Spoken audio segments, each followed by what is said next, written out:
I wanted to find someone to marry. I hoped to have a family.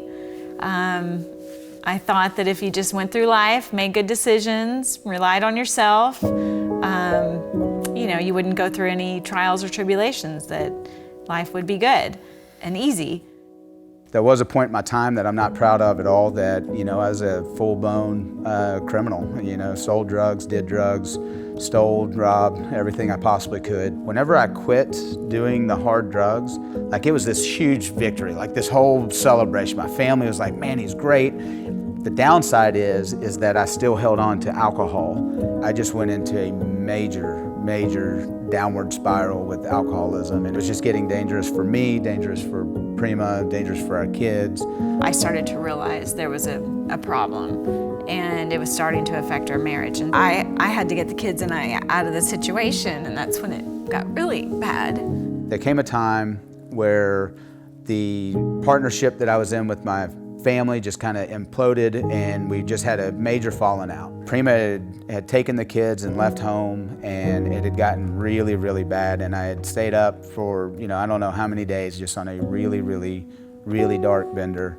And 2 policemen woke me up, and I had tied an extension cord around my neck. For the first time in my life, I was really thinking suicidal thoughts. I woke up to 2 policemen. One of them handed me divorce papers, and another one handed me protective orders against my family.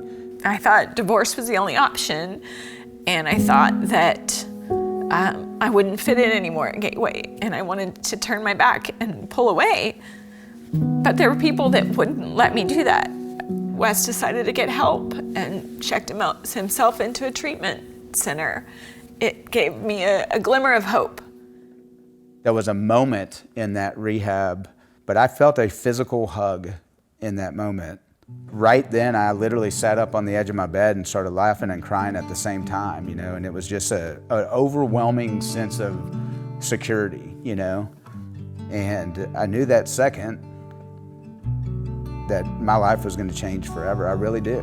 As I was watching him start over, it was a new beginning for me as well. And I finally just said, God, I give this up to you, and I will follow you. And Jesus, I need you in my life. I can't do this. We knew we had to meet with our small group every week and just be there, because that was the safest place for us, where we were supported and loved. They were pouring into me and befriending me and calling me. Looking back, you can see where God was putting people in place to get us through it. When you get so intertwined with a group of people that don't care anything about your past or who you are, they just take you for what you are, you truly just get to experience this a whole other level of life. I always call it my casserole friends. It's like, who's going to bring you a casserole from the hospital or whatever, And now we lead the life group that had kind of emerged from that.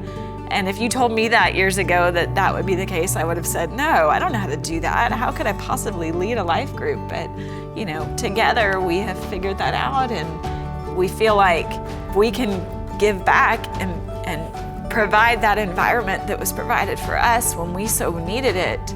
And hopefully along the way, help someone see that, Jesus can bring you the healing you need.